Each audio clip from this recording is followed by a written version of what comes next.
Hey, Coach, wanted to ask you just a big picture talent acquisition at quarterback question. I know when you were hired here, you made it clear that that was one of the areas you wanted to, fix or clean up the quarterback room. And seems like you've had success with whether it's through the transfer portal or recruiting, with adding guys that have improved that trajectory. And I'm just curious, like, what have you learned about what it takes to recruit that position? Because I would assume, being a defensive guy, you never really were involved with recruiting quarterbacks in the past. And just in general, what do you value most in your quarterback recruits or transfers? Well, yeah, I mean, obviously I do, as you mentioned, I guess what was it, January of 19, we sort of made that a huge priority of our program, that we had to recruit quarterbacks that were capable of leading Miami where we think Miami needs to go. And when you talk about the traits, I mean, you've got to be able to not just do it on the field, but be a guy that, can handle the job 24 hours a day and 7 days a week. It is that type of job. It's very similar to being a pro quarterback, because what it means to be the starting quarterback in the city for this program and all the great ones we've had here in the past. Everyone in the locker room has to have the complete trust and faith in what you can do. And really, I think the guys we've added, as you mentioned, whether transfers like Derek, the guys we have on our campus right now, that are going through spring practice that are very exciting, and every guy that we continue to add, we feel really good that they meet that standard.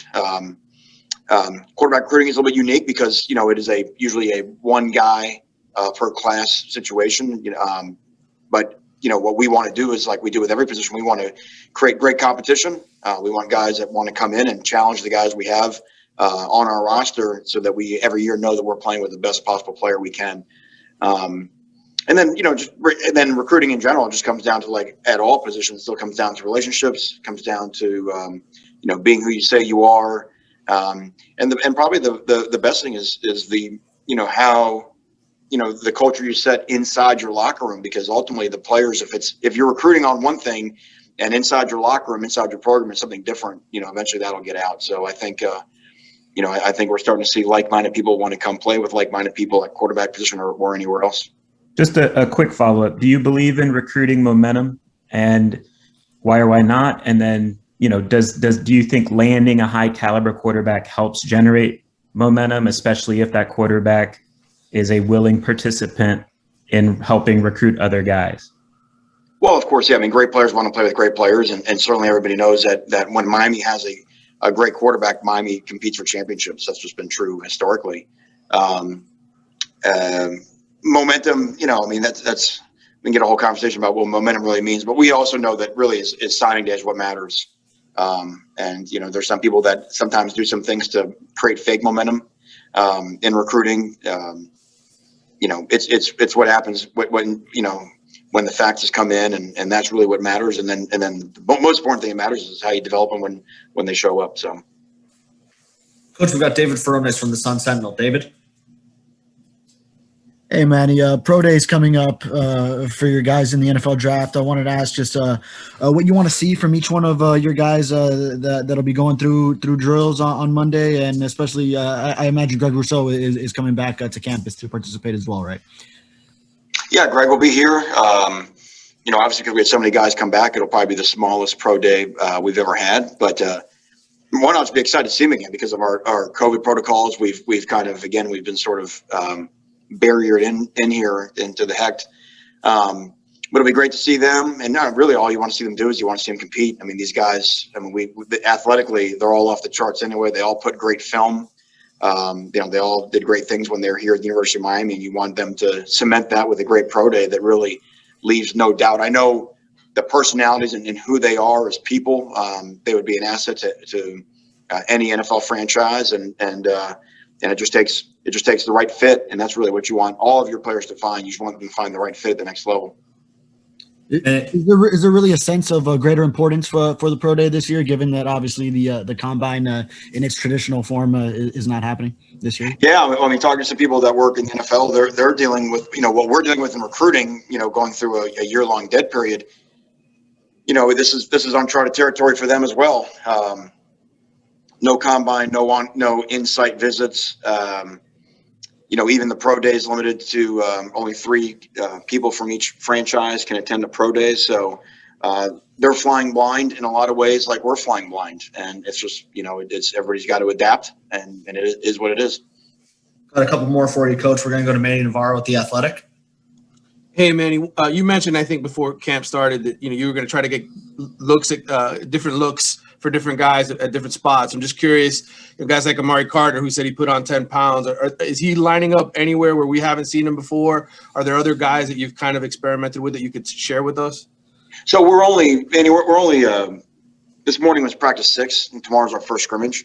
Mm-hmm. So really we wanted to kind of get through the first scrimmage. I mean, we've gotten to this point, let everybody go play at any position. And then I think over the last 3 weeks of spring practice, I think we might have the chance to move some people around and see what people can do in different spots. So that's something that we'll evaluate. But we just want to let everybody just have, scrimmage day, just see if they can,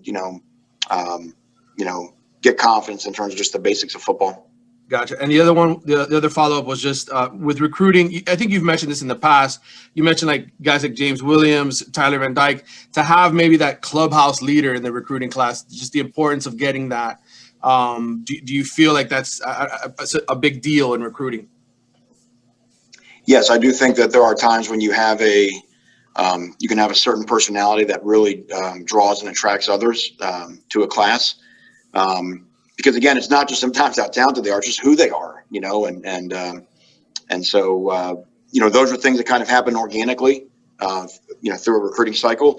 It's been a little bit different this year because normally a lot of the kids, they get to see each other, on unofficial visits or whatever. So again, like coach to player contact, even player recruit to recruit contact has been more digitally than it's been in a normal year. They get, some guys know each other from 7-on-7s and some camp circuits, but it's just not been the same. Coach, we got David Wilson from the Miami Herald. David? Hey, Manny, I actually want to ask, do you guys I don't know if you could share any of this, but as a coaching staff or athletic department, do you guys have any kind of like vaccine policy? Not like if you guys are mandating it, but just like, are you guys collectively like looking to get vaccinated? And like, is there anything, or is it just kind of an individual effort, coach by coach, player by player, staffer by staffer? Well, we're following the university policy. So our athletic department policy would be the university policy, and to be honest, the university policy is set by the state's policy, right? Because it's the state that's got the vaccine. So where the states are doling out the vaccines and the way that they're being released to the general public, we can't jump in. So we're in essence, our policy is the state of Florida policy, right, wrong, or indifferent. So what we're hoping is that as it continues to, that age limit feels like it's dropping down, that we'll be able to get more and more people with the vaccinated and get past this. And then you mentioned scrimmage tomorrow. I know you guys have so much back from last year that you kind of know what a lot of these guys can do, but are there certain guys that you're kind of excited to see what they look like in game action, either because they maybe changed a lot over the offseason, or even some of these freshmen who you just haven't seen and sort of like a real live type situation? Yeah, for certain. I mean, to your point, I think, there are so many guys, older guys back that we've seen in games. They're all getting better, but you have an idea of what they can do. But really, the guys I'm excited to watch are some of the younger guys, not just the mid-years, but you've heard me mention before the class that's finishing their second year on campus that missed out on a spring, missed out on a summer, and just let those guys get out there and play and see what they can do. I think that's going to be a big key to our team. Those guys stepping up and taking some roles. Coach, last one for you, Chris Stock from InsideTheU. Chris? Yeah, I was curious, the running game from both sides, if you could assess it, how the running backs are doing, and then also, defensively, how you guys are doing against the run. Well, we'll find out a different step of that tomorrow when it's a full tackle scrimmage. We've done some live tackling, but it's just not the same as it is when it's a scrimmage day.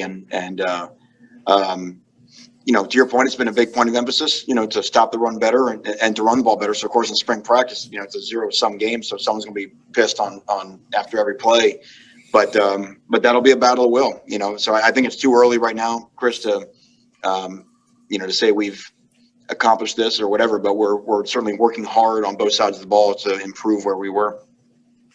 Coach,